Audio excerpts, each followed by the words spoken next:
Welcome to The Fighter and the Kid, where we have amazing guests like this week. It's going to be MC Hammer. MC Hammer.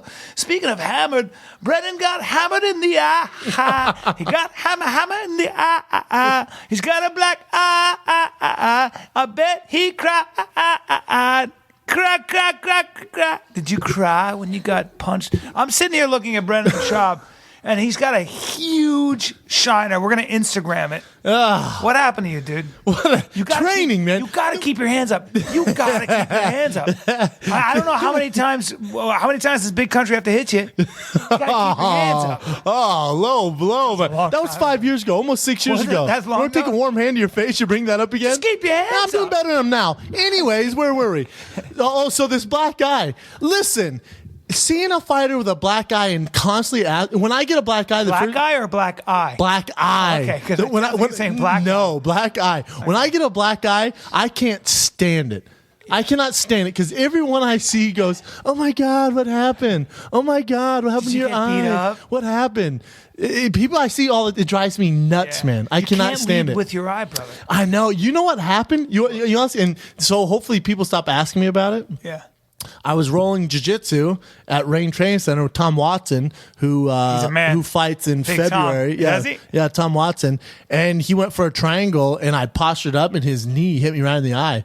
And I didn't think much of it. One of those annoying little injuries. Yeah, well, it happens I probably have if you put it together, I probably have a black eye 3-4 months out of the year. If you just put it all together, so stop asking about it. It's my job. It's like seeing a businessman with a briefcase, right, and in a suit on a Tuesday. I'm like, geez, why so dressed up, bro? If you don't have a black what are you eye, doing? You're not training properly. No, things happen. Quit asking me about it. Yeah. It's a black eye. I do this for a living. Like the lady who works in my building at the front desk, I go to pick up a package. She goes, this lady sees me all the time. She goes, "Oh my God, what happened to your eye?" First of all, her husband's a big fan. I've signed stuff for him. She knows, right? She's aware of what the hell I do. Yeah. "Oh my God, what happened to your eye?" I'm like, really? She's all, "Yeah." I'm like, well, I fight for a living, so yeah, I was training, and then they don't know. And then I got hit in the eye. She goes, "Oh wow, so you do that like full time?" Yeah, pretty full time. Yeah, pretty. It's actually pay the rent here. It's actually a full time gig. This nice building I live in, I punch guys in the face so I can afford to live at this place. It is a full time job, man. Yeah, full time. She sees me every day with a UFC bag. I leave, I come. She goes, "You're never here, so I figure you had another gig." Another gig? No, I'm working, lady. No. I was in Boston this weekend, and a great crowd. How cold was it out there? You texted me as soon as you landed. How cold was Boston? It got up to 50 degrees. When I landed, it was 10 degrees. And I was waiting outside for my Forget that. I'm waiting for the rental car shuttle. And I'm not kidding when I say this. After 10 minutes, I started to panic. The bus finally comes on. I was so cold. I dug into my suitcase to get some stuff, and I get on, and the guy's like there, and he's just a guy driving a bus, and I go, "You got to be kidding me! You got to be joking!" It right? upset you. I was mad at him for being late, and he was like, "Dude, this is Boston. Don't be a baby." Stop by John Doomsday Howard's gym at Y Crew. That's where you train at there, right? Good people, yeah. Crew John. I did some rolling with him. He came to my show. And I was supposed to go to his victory party. I couldn't do it, but that's a good gym, man. I had a good time. It's good. You know what's cool about there is when they had the UFC Expo in Boston, there's a Boston card out there. I was getting ready to fight Gonzaga. And Crew John invited me to his gym, and he knew Gonzaga, some of his tendencies and stuff like that. And he just took time out of his day and helped me for 2 days straight while I was there. I'd go to the expo. As soon as the expo got done, I'd go train at his gym. Great guy. He started as a boxer. Yeah, and he's mostly Muay Thai, and I was this guy Nick Drummond, who's their main instructor. Now took me around. The ring. So you've been training with Tony Jeffries in Santa Monica at Boxing Burn, and then you go on the road. You train at all these gyms. Yeah, and then that's why it's so tough. Yeah, well, you might be the toughest comedian. I'll give you that. I don't know. Joe Rogan would beat me up. Nah, you got to. He'd gas out. He'd gas out for sure. Yeah, he has too much muscle. If you got to hold you'd be in trouble. If you just use your good, I've seen your footwork. You got good footwork. You might kick him in the face with that spinning round kick. That thing is deadly. And my back. I've seen that. And my back. You and Vitor Belfort both very dangerous. Yeah. I can't believe I just compared the two. Well, they call me the Vitor Belfort of comedy. All right. You both are older and look great. However, you've been doing all this training. Yeah. And Still you a need to bitch. pump your brakes because you're starting to wear the gear too. You're starting to think you're a fighter. Dude, I'm a little bit of a bitch. Because Henner came in here and gave him a Gracie Jiu-Jitsu sweatshirt. Got a great story for and you. you won't stop wearing it. No, I'll wear it everywhere, by the way. Yeah. First opportunity I get, all I want to be is a fighter, of course. And when I'm moving around, like with Tony or this guy, Nick Drummond, who took me around, I'm such a bitch. It's hilarious. I'm literally like doing everything I can just not to. I mean, they're touching me, and I'm like, but doesn't stop me from wearing the gear. And by the way, I'm walking in the airport with the sweatshirt that Henner Gracie gave me, and it says Gracie Jiu-Jitsu. It's an awesome sweatshirt, by the way. It's great. It's classic. Yeah, and this guy with kind of a thick neck is walking toward me, and he kind of looking at me really intensely. What are you waiting for your bags? No, I was going to baggage claim. Okay. And I'm looking at him, and I thought he's looking at me intensely. I think he's going to be like, hey, I like your work or whatever. And I figured he'd be saying something nice. And he's really intense, and he gets really close, and he goes, Oos! I went, oh! I literally was like, oh! He startled me. I went, what? Like, he apparently saw he wanted to kind of, apparently he does jujitsu too. You want to acknowledge he does jiu-jitsu and too. it made me at Henner Gracie's place because he went, Oos! I was like, oh, I didn't even Scared do it. you. I literally went, Scared the hell out I of went, oh, like that. That's that's my Oos. And I ran into the bathroom and I got really embarrassed for him and for me. And you for took my it off. Took my sweatshirt. Took it off. Right off. Automatically.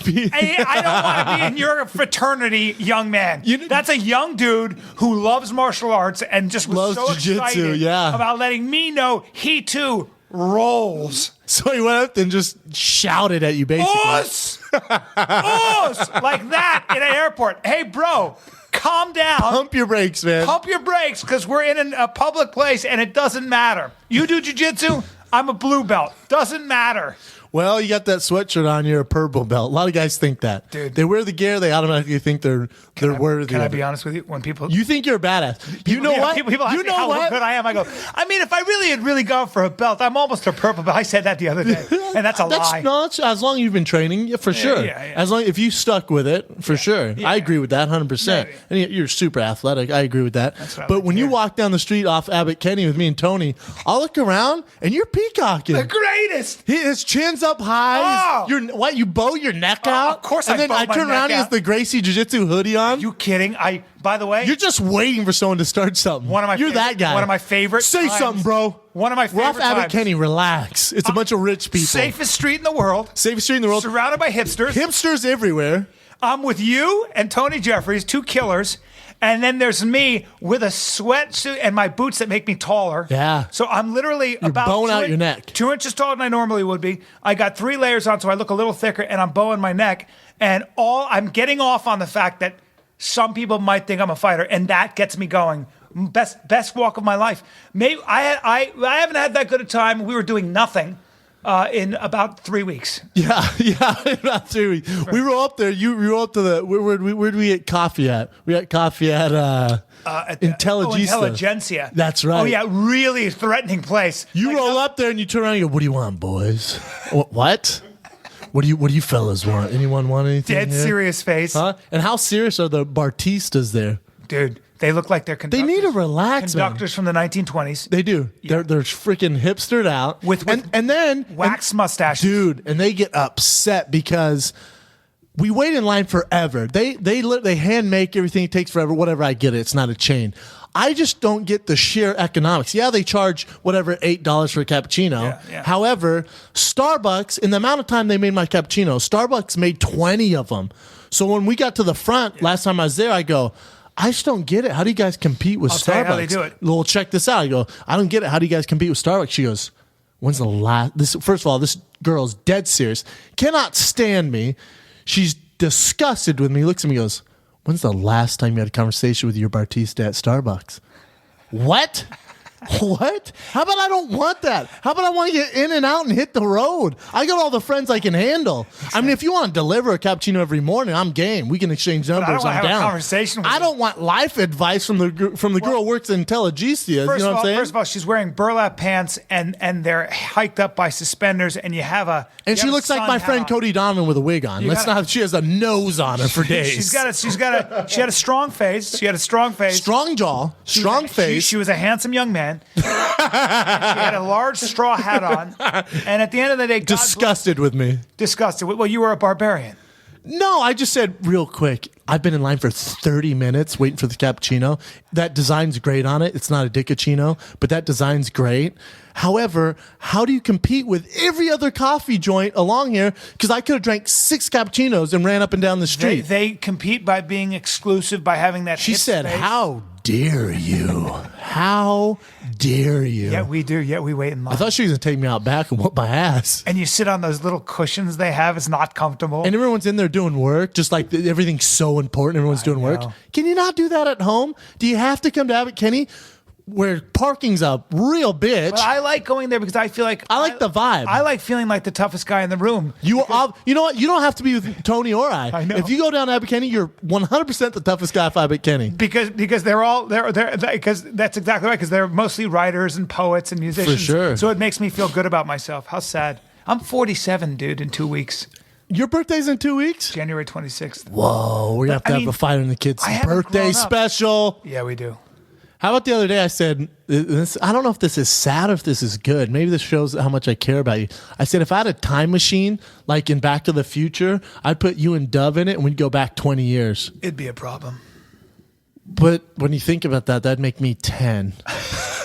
So when I said it, I immediately regretted it. But no one picked up on that. When I said that when we were all at dinner with a bunch of people, and I said that, and I was like, and then I was in my head, I'm like, well, I'd be 10 years old. That'd be stupid. You'd probably be as big And then as I we kind are. of shut down so no one acknowledged it, and I jumped back in the conversation.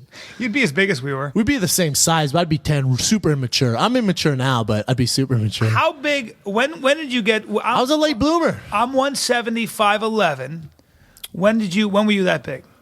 I can't remember. Maybe 9th grade. Not even. I graduated high school. I remember seeing on the football thing, I was 6'2", 180. That's it? Yeah. I was a late bloomer, man. Like my freshman year, I was, try not to be cocky here, but my freshman year, I was a baller, man. I was one of the top freshmen by far on the team captain. And then I stayed the same size. And I didn't hit puberty really. And everyone else, sophomore, junior year went, what? And I just stayed. Here's Brendan staying the same size. I still did well, but really not until probably my sophomore year of college. I started to put on size and speed. Yeah, I'm a late bloomer. Who do you have for the Super Bowl, Brendan? Oh, that's an easy one. Really? Oh yeah. Can I give you my pick? Sure. It's obviously going to be Broncos Seahawks. Yeah, I agree. You do? My ideal Super Bowl would be Denver Broncos, San Francisco 49ers. Well, here's the question I have. Did you watch any playoff football before we go on? What are we dealing with here? Yes, I did. No, you didn't. I sure did. You were on the road this whole time. You got back yesterday. Of course, I went and watched. I thought the Saints were going to win. They didn't. Yeah. And the Denver game was interesting. Hey, Peyton Manning, welcome to the club. You and Tim Tebow are tied for most wins in the playoffs. You both have the exact same wins in the playoffs for the Denver Broncos. One apiece. Okay? Don't do me a favor. Do me a favor. If you ever bring up Tim Tebow and Peyton Manning in the same sentence, and I like Tim Tebow and I know he's your buddy, I'm going to take a hand to your face. You're not going to do shit. No, I will. Sorry, DJ. I will, and I'll tell you something else. I got a quick, fast hook when we're sitting down, and I'll connect, and I'll give you another black guy. Now, you're a tough guy. You can you've been off Abbott Kinney a little too long. You need to quiet You need down. to go back to Abbott Kinney and talk to the hipsters. You need to go talk to the hipsters like this. Hey, listen, bro. Hey, listen, my bro. hand's already... I wish you guys could see because I'm knifing my hand right at his face right at my face. Now listen up. Hide behind that mic because you're going to need it. Hey, Brian, I would consider us good friends. Yeah, when I have a huge event like being... on a big main card fight in Toronto, I make sure you're out there. Checking my phone. You have your world movie premiere of Ride Along with Ice Cube and Kevin Hart. We're calling right now. I'm calling on air. I'm going to call. You freaking see if they can do something. Who does that? This guy has the world premiere. Man, I'm dying to see this movie. I've been telling him how bad I want to go see it with him. It's a huge. I can't believe I forgot to invite you. Watch this. Watch this. Call my agent and see if I can get Brendan tickets to Ride Along.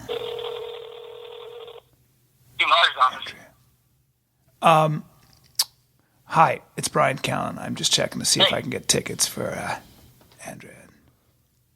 I have not heard back yet. I'm going to follow up with NBC and see what we can do. You're a good man. Just tell him it's Brendan Schaub, UFC fighter. Yep.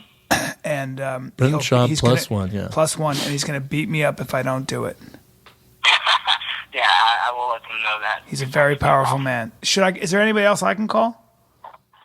I don't know. The only person I know we've been talking to is this one woman, Carol, which I think you were connected with at one point. This is UFC from NBC. She's going to set up your car service and everything for tonight. Yeah. Yeah. So I'm sure she's just busy with stuff today, so I'm going to call her again. I emailed her as well. Get it done. I appreciate it, buddy. Thank you so much. No problem. Bye-bye.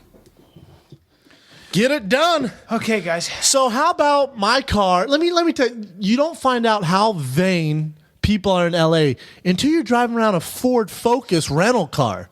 How about that? That's car hard for you. Sucks balls. That's hard for you to go from your M6. It's not hard. Listen, I didn't start out driving an M6. I worked hard for that dang thing. Yeah. However, at Elevated Auto Concepts in Pasadena, there's a shout out to them.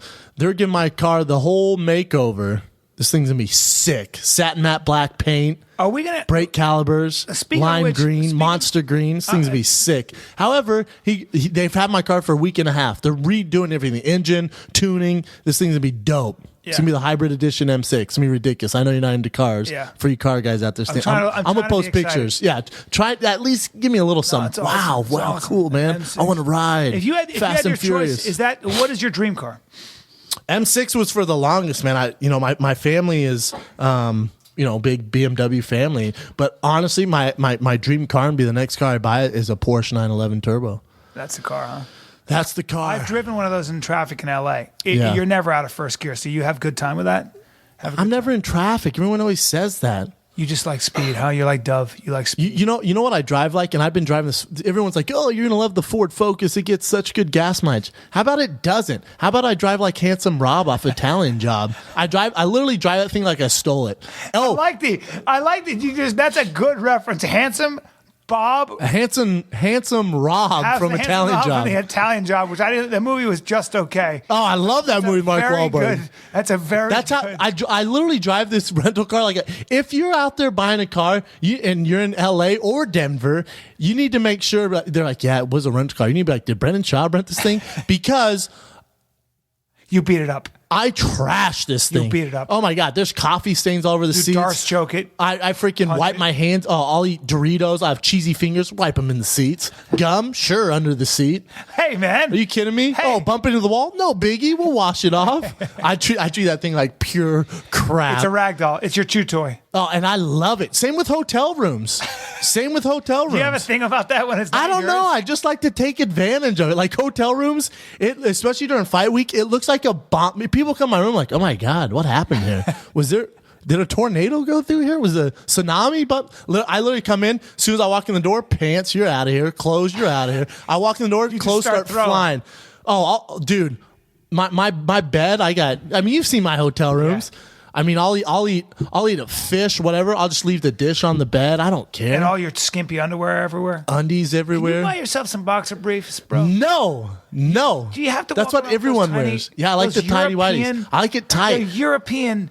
What are you? I keep it sexy, man. It's a Speedo. I know. It's a cloth Speedo, bro. It's a banana hammock. No. You need to wear boxer briefs, bro. Stop doing that. No, I like to blast the cheeks. Hey, you're looking at me really I like to blast this apple bottom. Hey, bro. Yeah. Hey, bro. Yeah. Bro. Yeah. I'm getting turned on. It's apple bottom. Stop yelling at me. Stop yelling. Yeah, anyways, any hotel room I've ever been in or rental car, don't be the one behind me. It's not an apple bottom, Bubba. You got a peach? No. You got a couple of honeydews in there. Honeydews? Oh yeah. You got some, what's a honeydew? You got a couple basketballs in your jeans. More like ham roasted turkeys. Yeah, you got a couple honey roasted turkeys. You got a couple rump roasts in there. Rump roast. I like calling it apple bottom where I come from. You got a couple 4-pound turkeys in your ass. I guarantee your cheeks alone weigh well over 20 pounds. Wow, it's intense. Yeah, you got an ass. I do squat. I like to do a lot of squats, a lot of lunges. What do you squat? What's I the like most to blast the cheeks. What do I squat? Yeah. What do I squat? It's like the Will Sasso. What? Right now? What? Right now? Right now? What do I squat? Yeah. I haven't done a straight squat in a while. Last time I did was last camp, and it was probably 8 weeks out. I did reps of 475. You did reps with 475? Yeah. That's a lot of weight, dude. Yeah, it is, especially for 475? Yeah. What do you bench? What do you think you could bench once? Because I know you work out with 135-pound dumbbells. I'd probably say once, 1 rep max. I don't know, high 300s, maybe 400 on a good day. With those long arms. Yeah. Because you did 225 27 times. Yeah. 225 pounds, you benched 27 times. Yeah. That's a lot. That set me. I think that finished first for tight ends in the combine right now. Yeah, We'll see. Last year, I think it put me at second or third. Do you reckon you're in as good shape and as strong as most tight ends in the NFL right now? No doubt. I wish I was in this good a shape when I played football. Yeah. I just didn't have the education. No one really did around me. They just wanted me to get as big as possible, eat whatever I want. You want. could play tight end. I mean, at your size and your athleticism right now. I agree. Yeah, I mean, you 100%. Did. I did. I'd have a better shot if I could go back and do it now. If you had to walk on right now with the shape you're in, just to play tight end, 100%. You'd have to learn the playbook and all that. Learn the playbook, but yeah, and you give me an off season, get ready. You got good 100%. hands? I can make the team. You got good hands. Yeah. Good concentration. My hands were my biggest asset. You got heart. Dude, get out of here. Can I ask you a question? Can we go over this UFC? I was about card? to ask you. Can we get into fighting? That's what I was going to say. All right. Because, I mean, this is a fight I thought you want to talk podcast. about football more. No, I wanted to What's ask going you, on with you? You went to Boston, come back. I want to ask you, are you ducking certain heavyweights? I know. I don't have any fight. I have no fight. I've black guys nonstop. Right. You're training. Welcome to the club. Here's the 2 questions I get right now. Geez, what happened to your black eye, Brendan? How'd you get that? And who are you One, it's my fighting job. next? Man, who you fight next? Everyone's matched up, huh? Who do you want? I want Mark Hunt. I hope he's ready. He'd be a legend before he gets out. I'd love to fight Travis, Mark Hunt. Brown or something? Travis Brown's fighting Verdum next. Oh, boy. That's going to be interesting. It's a great fight. If Travis Brown can keep Verdum from taking him down. You don't want to take Verdum down. Yeah, that's interesting. That's a great fight. I think it's a tough matchup for Verdum. Can I ask you a question? Sure, Brian. You love your jiu-jitsu. You train with the best in the world. Yes. There's a chance you might go down to the ground with Verdum if you fight him. Yep. You going to avoid that? No. Why are you smiling? Because I love it. I love the challenge. How about when I fought Gabriel Gonzaga, I tried taking him down. Oh, world champ? Cool. Oh, I'm beating you on the feet. 3rd round, I kept trying to take him down. My coach, not in the game plan. No. My coaches go, what the hell were you doing, man? I said, I just wanted to take him down and see what was going on down there. They go, you're up 2 rounds. Why would you take him down? I don't know, man. I have this complex, so I just want to see what they got. Trying to do the double leg? Yeah, I tried double legging him. How's your Greco? Yeah. How's your Greco? I like to think it's pretty good. Oh? Yeah, with Verdum, though, I don't know if you saw my Metamoris match, but the guy who won Abu Dhabi, I shut him down for 20 minutes. Go ahead, haters. Fire away at me on Twitter. Go ahead, fire away at me on Twitter. But I shut him down. You ran. No, let me ask you this. I mean, we're going to get into the fights because I want to talk about Wednesday. But UFC on Fox Sports 1? I want to beat this horse into the ground a little bit more. Go ahead.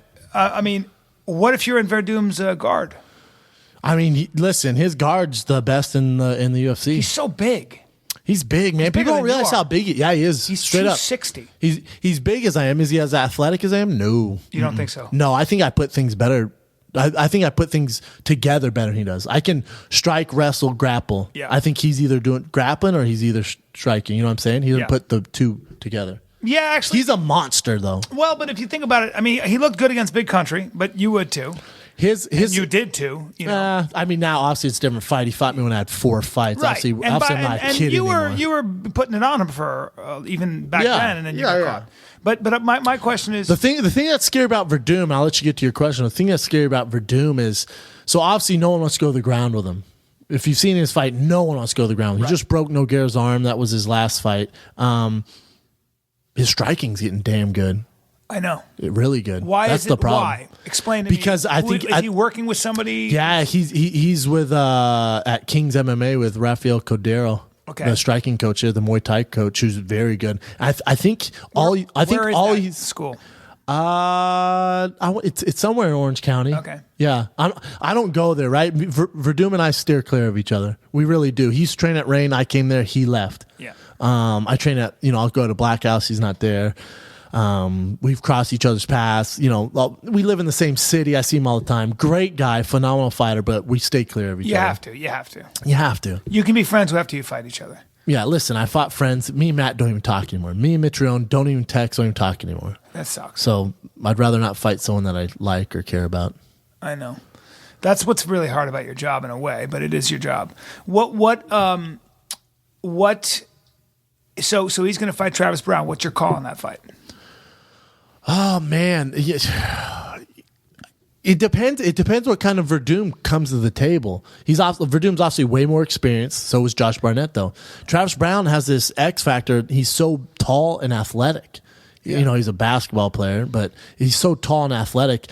I just think if I'm fighting Travis Brown, I'm going to make it a fight. I'm going to make it rough. I'm going to make it dirty. I'm not going to try and take him down against the cage. Yep. And I think Verdum's that guy is smart enough. If I have Verdum's skills on the ground, which obviously I do not. My jiu-jitsu is not as good as Verdum's, not even close. What does that mean? It means he's been doing jiu-jitsu since he was so a teenager. He's a 1%. And he's a world champion. He's a 1%er of black belts. There's a big difference. Right. There's the 1% of guys who are in jiu-jitsu, which are damn good. But that's what's amazing about. And there's 1% of those guys. It's like being in the Navy, and then he'd be a Navy SEAL. You catch my drift? Yeah. You follow me? Yeah. Good. But that's what's so scary about what you do. The truth is, you have to have this conversation with yourself, and you're working on all your stuff, and you're working on your jiu-jitsu, but ultimately, correct me if I'm wrong. This is MMA. It's not jiu-jitsu. 100%. And so Verdum may have great this, that, and the other thing. It might be a little better, but actually, I didn't say he was better at MMA than I am. No, that's what I'm never saying. said that. That's what I'm saying. When it comes to punching, posturing, controlling his hips, that's a different story. When you can neutralize his game and punch him in the face. There you go, Brian. When you're talking about boxing, footwork, wrestling, well, now I'm a black belt. Yeah. Welcome to my world, Verdum. You know what I'm saying? Yeah. So we can play that dance. There you go. Yeah. If we do straight jiu-jitsu, yeah, I mean that's fighting, that's his thing. And there's jiu-jitsu. There's exactly. fighting and there's boxing. There's exactly. fighting and there's Muay Thai. Okay. I like that, man. Good questions, eh? You went back to boxing, you came back a little smarter. Thank God. A little smarter. Thank God. You know, I'm always in your corner. Sometimes. Well, I mean, unless it's somebody from unless you have a movie premiere.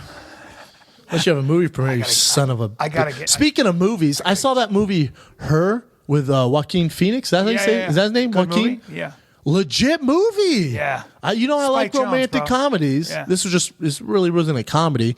He basically falls in love with his operating system, which is basically like falling in love with Siri from your Apple phone, right? Yeah. He falls in love with her.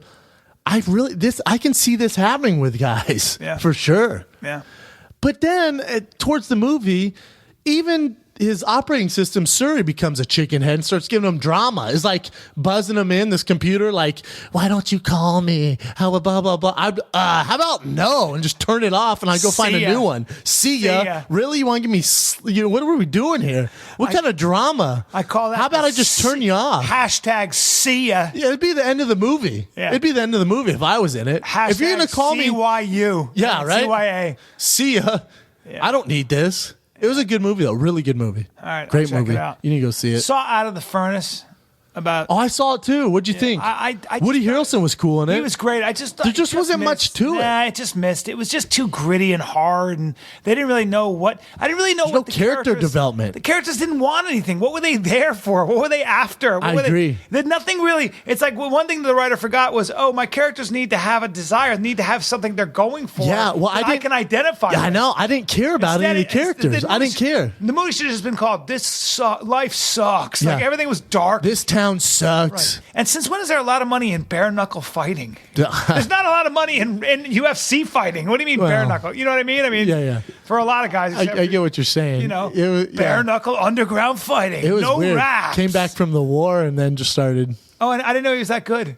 Oh, that's interesting. Casey Affleck apparently is a really good. He's so good he can throw fights. Well, the cast was good though. It's Casey Affleck. He was great. Who else? Christian Bale's phenomenal. Christian Bale. The only reason I saw it was because of him. And then Woody Harrelson is the bad guy. Yeah, and the black girl's sexy as hell and really good actress. But what's her name? Zoe. Zoe Saldana. Oh, yeah. She's good. She's a looker. She's easy on the eyes. She's sexy and good, and I liked her very much. I liked her very much. I think she used to date my boy Bradley Cooper. I think you're right. Yeah. Yep, I'm getting nods. Yeah, everyone's digging that. I gotta talk digging that. Speaking of fight, let's get down to business. This is why people listen to it. Well, some. Let's break this down. UFC on Fox Sports 1, Wednesday at 5 p.m. Eastern. Yeah.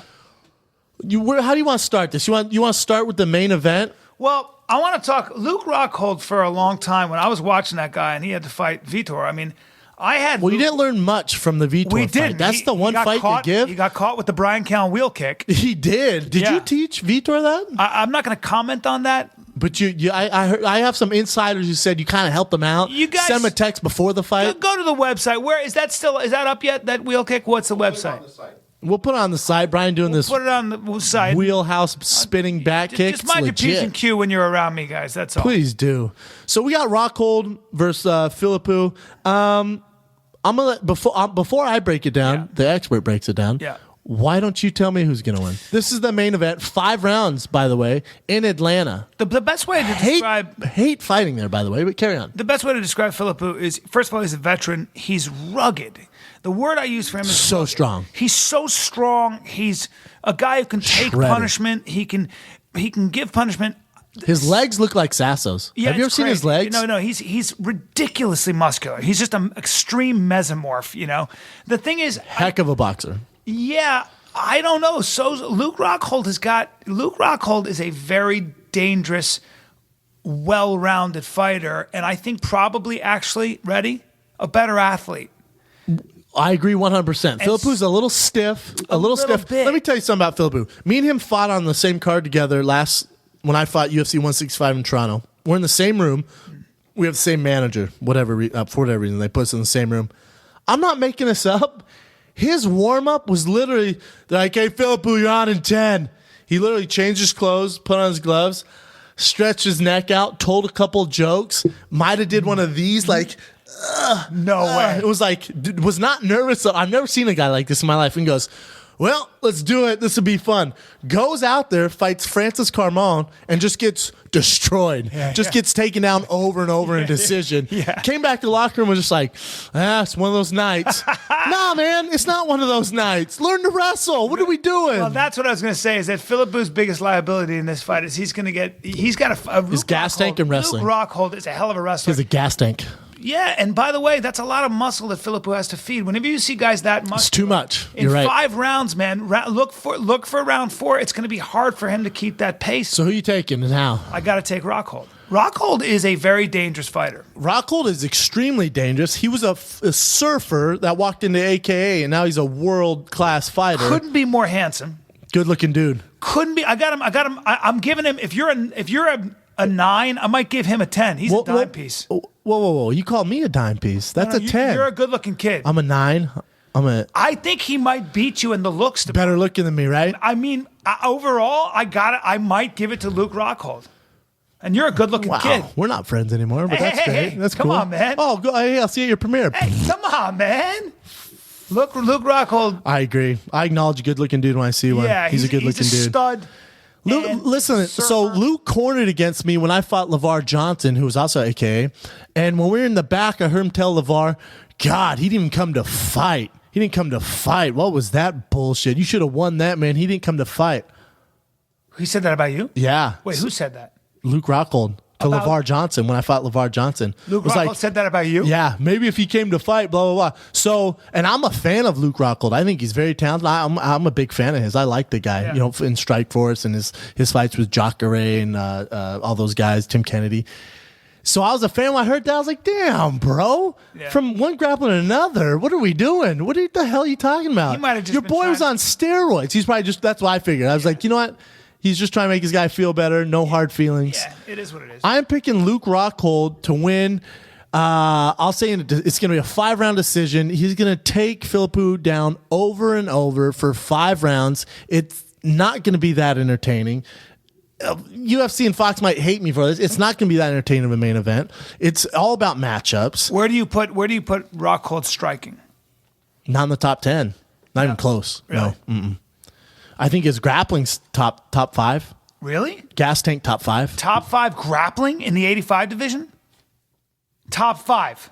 Name another 5. I don't know. Let's go through it. We got. I wish I didn't say that. I immediately regret I was going to this. say, yeah. We got Jacare. Well, we got Jacare. We got a guy named Chris Weidman. We got a guy named Vitor Belfort. We've got better grappler than Vitor Belfort. Really? I think so. better jiu-jitsu and all that. Just better. I said grappler. All right. Wrestler, grappler. Tim Kennedy. I don't know. Tim's so rugged and strong. I don't know his grappling is top. Well, 10. we don't have. Well, Tim's is definitely top 10. Is he? He just beat Hodger Gracie, had his back, and Hodger had his back and didn't have a chance. Tim, mind your P's and Q's. I should mind my P's and Q's. Careful about judging one fight, but he's legit. I mean, his wrestling is good. Anyways, all right. Maybe he's not top 5. He's one of the better 185ers at grappling. How about that? And gas tank. The surfer can fight. Great takedowns. Good takedowns. Yeah. Good takedowns. He comes from AK, so most of those guys can wrestle. All right. Let's move on. Larkin, Tavares. So Larkin came from Strikeforce. He's a talented dude, man. He can strike. He's good at mixing it up. And Brad Tavares, listen, Brad's he's a fun fighter to watch. He throws down. I think that's why people like him. He's from The Ultimate Fighter. I like Larkin in this fight. I think he mixes it up well. I'll take Larkin a second round TKO. But a tough call, right? Tough call. Because I think Brad hits harder. You do? I do. I think he hits harder. He has better boxing. I think Larkin has fought tougher guys. He has a little more experience, and he mixes it up better. I mean, the idea is, I just think about how hard it must be to step into that octagon when you've had 3 fights versus 20. Because your body's got to tighten up. Your body, yeah. What was it you like mean for when I you? fought Roy Nelson, he had 30 fights, and he's a 2-time world champion. I had 4, Yeah, what was and I was that the like? main event of a UFC event. What was that like? You know, I was so naive and so unexperienced. I just thought I was going to go in there and steamroll through him. My confidence was so high, and my team around me and the people around me were like, "Oh, bro, you're too athletic for this guy. You're going to destroy him."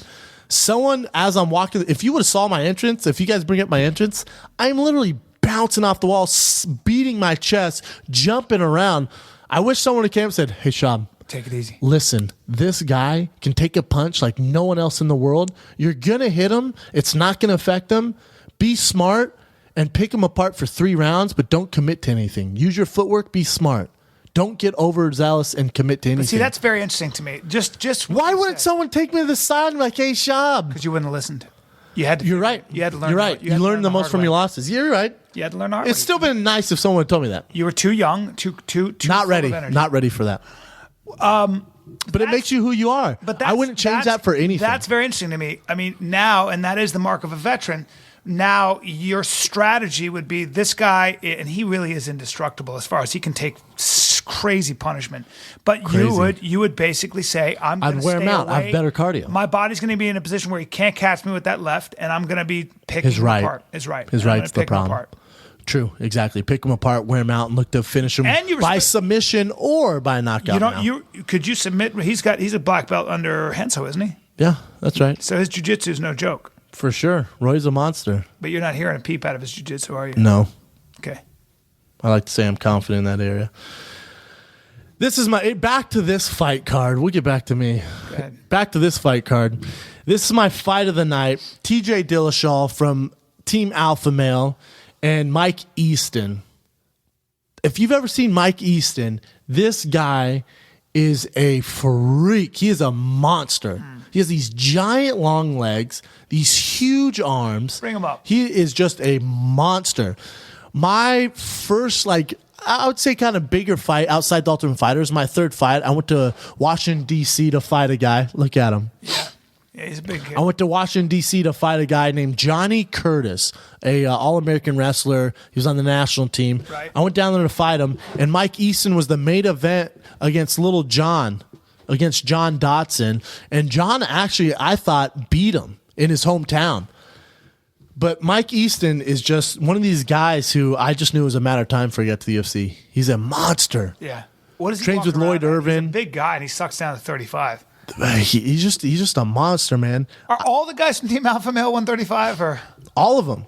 Listen, if I weigh around 150, 160 pounds and I want to fight at 135, 145, Yeah. and I'm serious about my career, I'm buying a one-way ticket to Sacramento. I'm staying there. And I'm staying there. Tell your girlfriend, the dogs, the kids, whatever you got, ditch all them. Depends how serious you are. Going for and fly your ass to Sacramento. Where the Mighty Mice for hang. sure. Yeah. That's what you got to do. If I'm serious about making a run at a title shot, that's what you're going to do. It's like leaving everything in Denver, your family and friends, and not knowing anyone, moving to L.A. Yeah. That's what one heavyweight did. His name is Brendan Schaub. His name is Big Brown Schaub. Who you got in that fight? I'll let you pick first. TJ Dillashaw versus Mike Easton. I got to go with Easton. Yeah. I gotta go with Easton. He's just got. First of all, he just looks like he looks like. Like you ever seen that movie carved out of Ants? You ever seen stone. that movie Ants or A Bug's Life? That's what he looks like. Yeah. One of those giant Like guys. one of He those- looks like the grasshopper off Bug's Life. Yeah, the just mean grasshopper. Like his muscles look like Yeah, he like has they're a shells. He has a thorax. Yeah, it's yeah. not even. It's like shell. He's got a shell. He's got it's like an X-Men. ecto. Yeah, it's Yeah. this weird ecto shell. Yeah. He looks like the mean grasshopper off Bug's Life. Exactly, like that extra layer, like some weird strength, crazy strength. Beast. I'm actually. Kind of like a futuristic man. It's tough. It's tough to bet against the Team Alpha male with Dwayne. I'm torn on this. This is my fight of the night, though. Well, before you talk about that, I'm just laughing at this. There was this comic that I knew who was, he was partial to the same sex, and he was looking at me, and I was in a t-shirt. He was a princess boy. Yes, and I was in a t-shirt, and I'm in a t-shirt. I look like a regular guy. Let's be honest. Let's not, I don't look like a UFC fighter, and I certainly don't look like. You're in shape, though. You're in I'm great shape. but You got a six-pack on you. Yeah, but still, let's be honest. It's I wish not you'd like shave your chest every now and You don't then, look but at me and whatever. go, whoa, Anyway, so I'm standing there, and he goes like this. He goes, Brian, your body, you look like some kind of futuristic space shit. What? And I was like, excuse me? And he was leaning on his hand and looking at me. I was like, you know what, man? That's a compliment. liked it. And I'm going to have to sleep with you tonight. But I didn't do it because I'm straight. What do time we are have- supposed to call him? We got MC Hammer coming up. We're going to call him, but let's break down that last fight. Last fight. It's my fight of the night. You know what? I fought in the same card as Easton when we both had nothing. It's tough for me to pick against them. I'm rooting for Easton. I've been a fan of his forever. As I'm making the pick, Brian brings up his jeans again, and he has spots all over. What the hell, man? It's my psoriasis, but Why it's don't getting you- better. That's better? I don't know. Is it? No, it looks like it's getting worse. Yeah. Ugh. I've got psoriasis. It's I mean, disgusting. I've got like red splotches on my. Is it just on your legs? No, I got it on my thighs. And your ass? No, on my. You got dots all over your ass. No, I don't. But I have leopard legs, and I feel like you have some dots on your face. yeah. Oh, and I got some on my face. It's attractive. It's raised on my yeah. So it's good for acting, and it's good for rolling in a gym with shorts on. So far things are going well for me. Now, how come you weren't at the Golden Globes last night? Because I wasn't invited. But thank you for asking. Wasn't invited. Yeah. I'm sure you could have got in if you asked to. It's hard to get into those, but probably I could have. I got invited. It's not a big deal. I didn't know that. Congratulations. Let's call MC Hammer and see how he's doing. You're going to handle this. You know the man. I know the man. He owns my management company. Great guy. Hello? Is this Mr. Hammer? Yes, he is. Sir, this is Brian Callen, and I'm with Brendan Schaub, and you are on The Fighter and the Kid. What's up, Ham? Hey, what's up, Brendan? How you doing? I'm doing great, man. Appreciate you calling in. I know you're busy. No worries. How you doing, Brian? I'm doing great, man. I'm glad I get to talk to you, man. I'm talking about a guy. It's funny. You've been successful at pretty much everything you've endeavored in. You go from being the biggest rapper in the world, and now you're like this mega. I didn't even know this, by the way, but you're like. I dropped some knowledge on him, Ham, before you came on the air. Well, one thing about you that the one thing I know about you, and I've seen things on you, is that you are a very good person. You try to take care of everybody in the world, and I've seen some very flattering things and stuff, and heard some flattering things about people that know you. But it's very interesting to me when I talk to somebody and I follow somebody who has been successful in so many different things in their life, and now you're a very successful businessman. What is your secret, sir? It's no big secret. It's relationships. Relationships are the key. In any business, and I try to be consistent with my relationships, treat people fairly, and try to help them achieve their goals. And it always turns out, in most cases, to be mutually beneficial. I look for, win-win relationships, and I try to do that in no matter what the endeavor is. But you started, baseball was the sport you knew, you got into rapping, and then you got into fighting. How did you make that jump? Well, there's a common denominator in all that. So in baseball, I was mentored by arguably the best marketer in the history of Major League Baseball, a gentleman by the name of Charles O. Finley, who owned the Oakland A's from the 60s all the way until 1980. And he is the gentleman who created the designated hitter. He used to have promotions, that were new to the sport of baseball. He brought the new colored uniforms into baseball. Night World Series, he insisted that the Major League Baseball adopt, the night games, all kind of things he did. The only competitor he had was Bill Beck in Chicago as being a great marketer. So in a small market like Oakland, we drew the least amount of fans, but won 5 consecutive division championships, 3 consecutive World Series. And even though we drew under 1 million fans, the team was in the black and made money. And I was reared by him from the time I was 9 until I was 18. Wow! So I didn't know that. Yeah. So it was a lot of fun. You watched some of the best. I got you. So you were tutored by a genius, basically, and you were from the age of 9. I mean, that's real training. That's a serious education.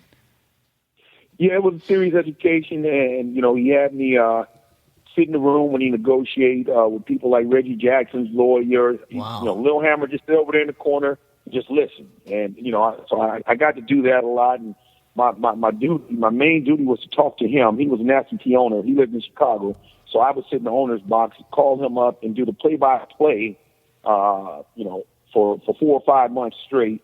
And then, run messages down between the front office and the manager and on and off the field. So I learned a lot from Mr. Finley, rest in peace. And when I became, a musician, I took that type of approach to marketing and promotion in business. Yeah, well, and see, it's such a delicate dance. Marketing, especially nowadays, trying to ride the balance of saying, hey, I'm trying to sell you something. It's almost like you were really good at incorporating the sell with entertainment. And that's the trick, isn't it? I mean, it goes back to relationships, because if somebody thinks you're trying to sell them something, or somebody thinks that you're trying to pull a fast one over them and just get their money, you're going to turn them off. Have you ever seen Ham on social media, though? He kills it. Yeah. He's so good. He's adapted to the times. But that's what's so interesting. Yeah. Right? You continue to adapt. Well, hip hop and the original business model is certainly that I championed early on, and that every rapper today, you don't know of a top hip hop personality or artist who doesn't have a liquor that he promotes and market, a clothing line, headphones, movie deals, film. So contrary to what your line of thinking and reasoning, it's the opposite in our business. Multiple revenue streams and opportunities is a part of who the brand is. Whether it's Jay-Z or P. Diddy or Queen Latifah, with a talk show, a movie, music, a play. You even take a guy, a Las Vegas type of personality. I just saw him on television the other day. Wayne Brady. Wayne Brady has three shows that he's hosting on air. One on NBC, one on one of the other cable networks, right, and a live show in Las Vegas. And this is also today wearing multiple hats is the norm. Right, of course. But okay, let's jump over to this. Here's the other thing I find so impressive about what you've done. Look, man, you were at the top of the hill, and at one point you were also at the bottom to an extent. Now, I don't know how much of this is media hype. If the way they couch it, you at one point you went from being incredibly wealthy to not having a whole lot of money, or maybe even being broke, and you found your way back up. Talk a little bit about the mindset it takes to go from that.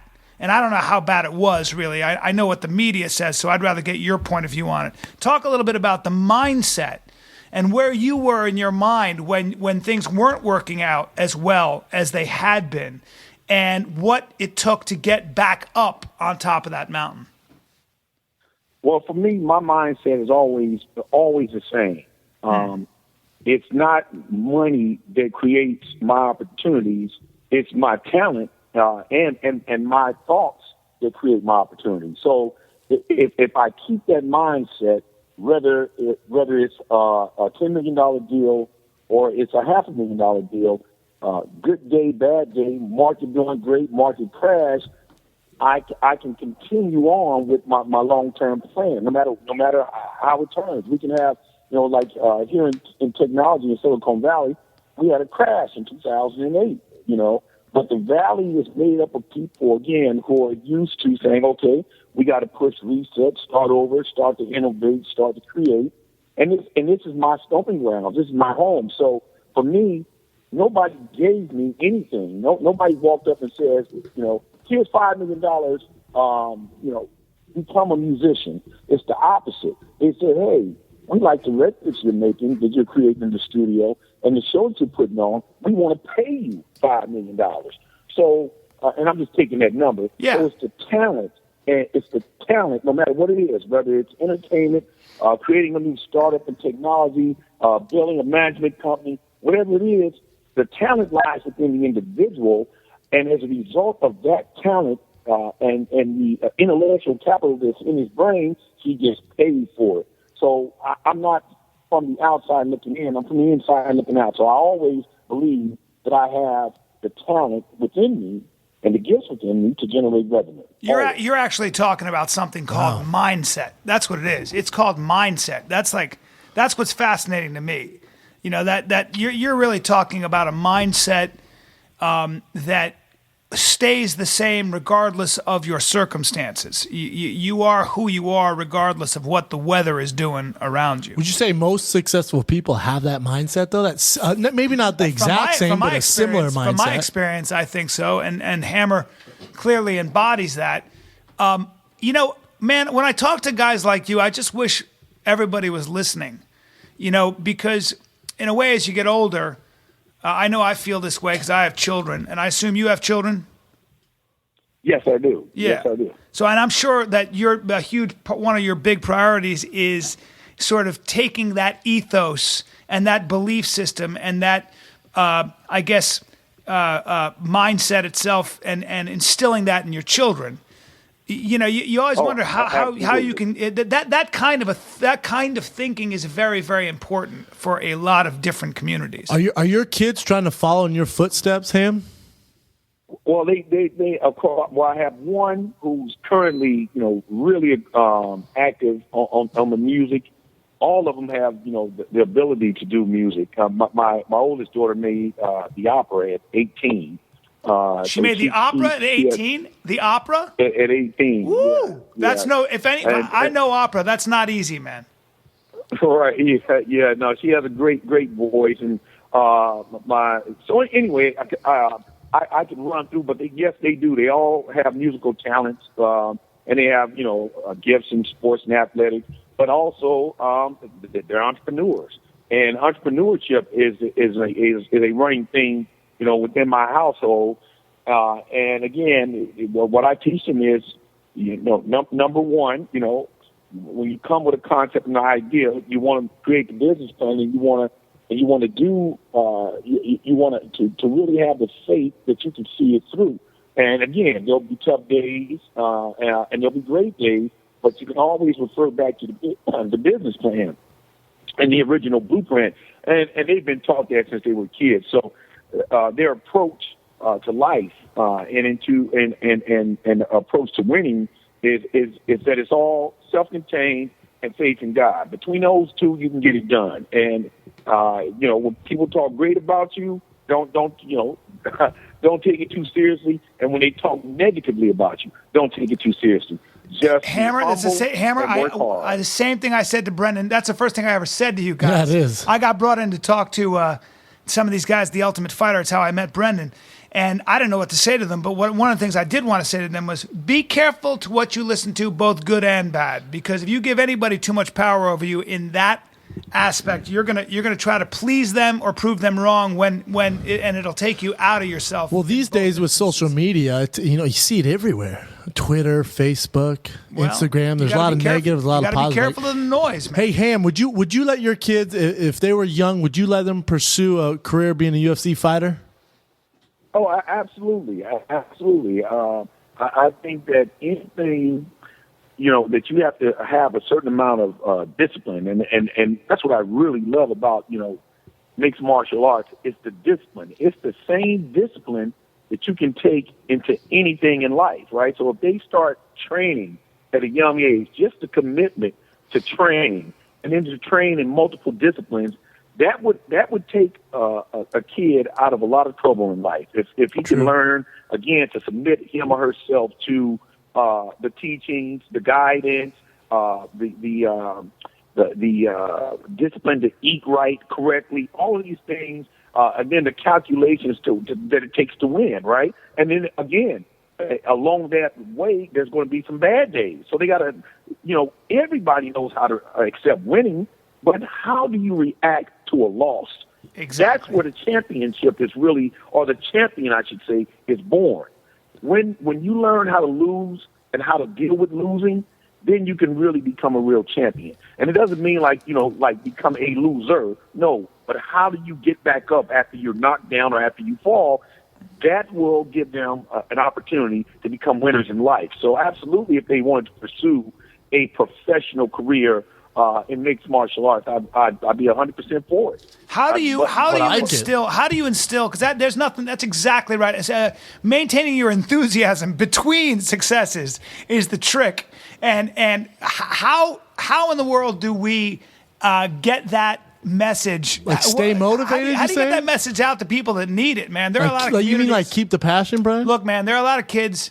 And by the way, there are a lot of kids in a lot of low income areas. I'm talking about urban areas. A lot of communities of color, the Black community, the Latino community, for the most part, because they're starved of resources, and for a lot of other reasons, there isn't a lot of positive role modeling going on. And I'm generalizing right now, but that is the kind of philosophy that needs to permeate.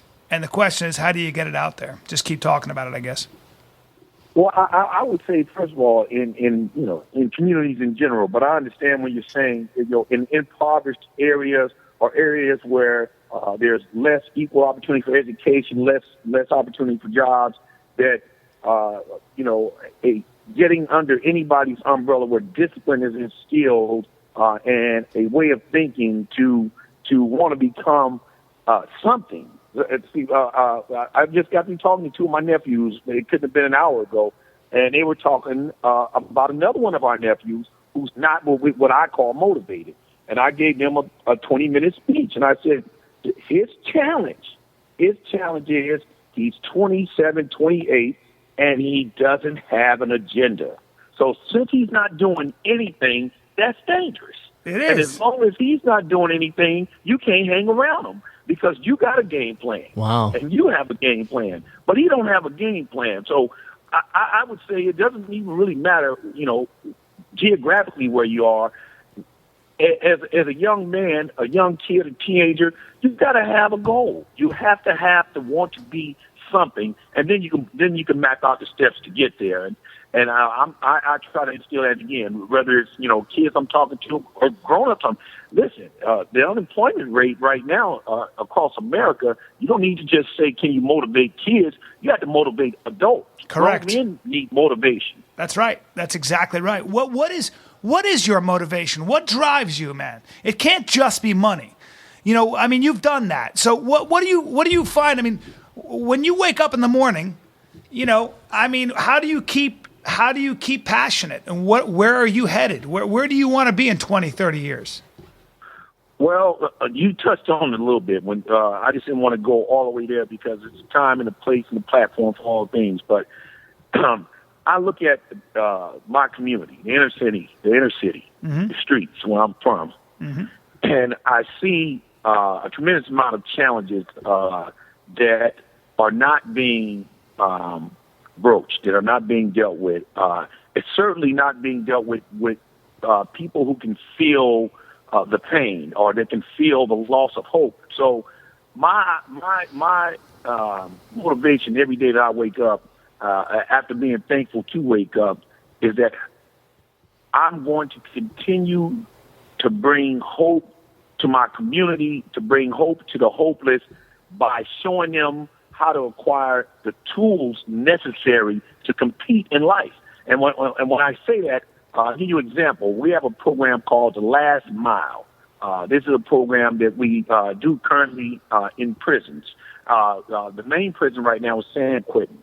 And myself and a group of tech leaders, and founded by Chris Redlitz and his wife, but we go over to the prison and we teach inmates how to create startups, tech startups, from idea to IPO, so that when these gentlemen get out of prison, if they can't find work, they have the ability to create their own companies. Wow. Now, keep in mind that skill set is not even common to men who are not incarcerated. I was going to say, man, that's tough either way. Hey, let me get in there, man. Let me get in there.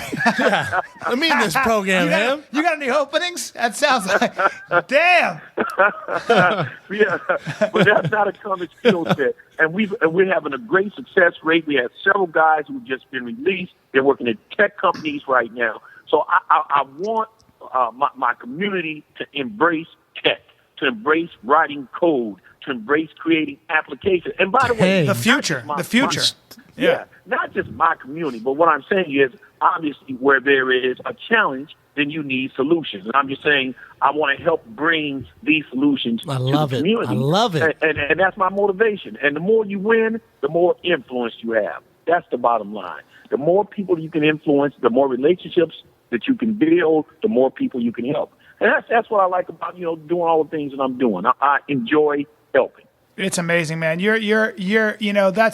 It's inspiring to hear you talk this way, and it's no wonder that you've been so successful, man. And it's no wonder that everything I've ever heard about you from anybody who's ever come in contact with you says nothing but great One of the things. best guys I've met. Yeah.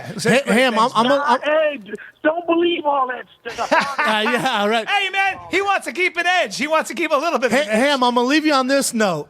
Who's going to this? I know you're a huge 49ers fan, and Crabtree's your boy. What's your Super Bowl pick? Careful now. Come on now. Hey, I'm 100%, Brandon. I'm rooting for the 49ers all the way. True. My relationship with the Niners, even though I bleed silver and black Oakland, I'm close friends with the Niners, the ownership and the executives and the players. Yes, sir. I'm rooting, and I'm in the Bay Area, so go Niners. Now, with that being said, I want them to really do a job on my friend. I say this.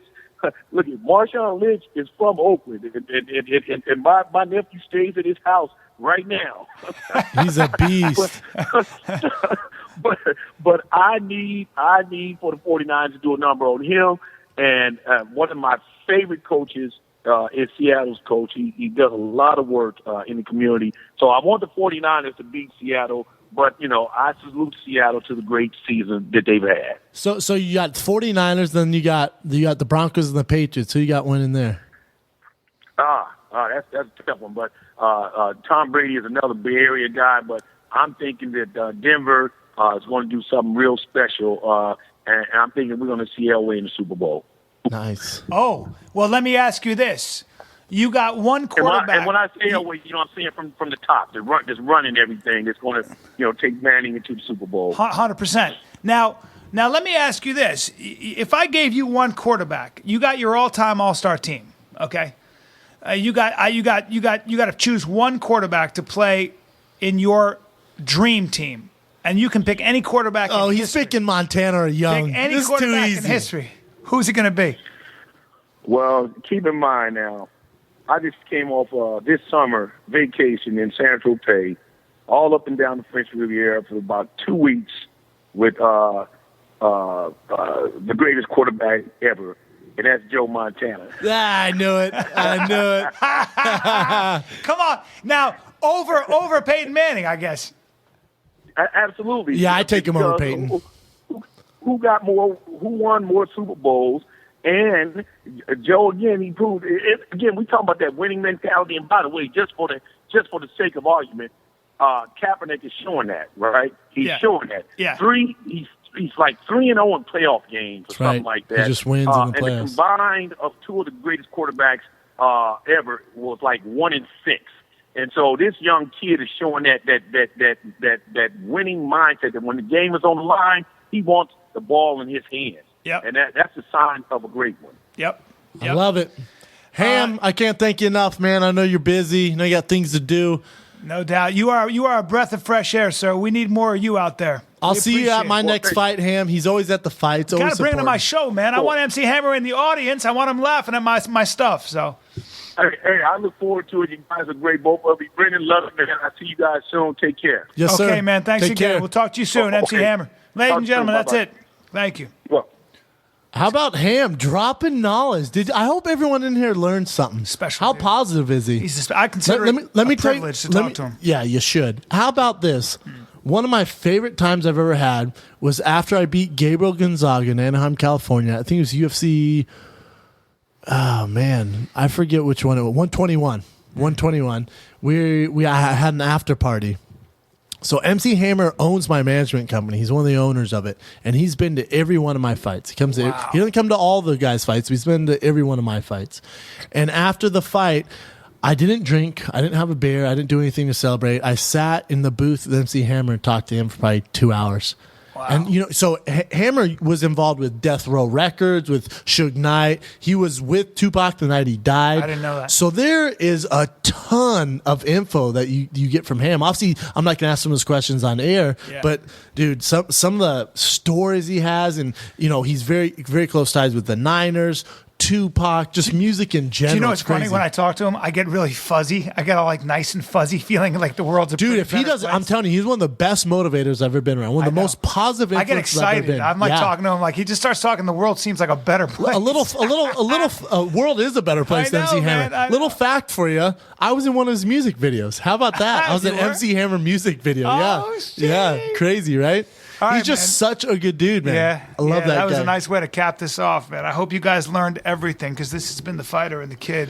Fighter, the kid, MC Hammer. Yeah. Listen to the message. Be positive. Let me see if I don't get- ever rent one of my rental cars ever. No, let me And see. don't ask me about my black eye. Let me see And if if I you can- see Brian, please, if you know how to fix these spots on his legs, give him some help. I need help with my psoriasis. Somebody help me. I'm going to try to get you tickets to my premiere now. Perfect, man. Fighter, the kid, MC Hammer, we're out. Peace.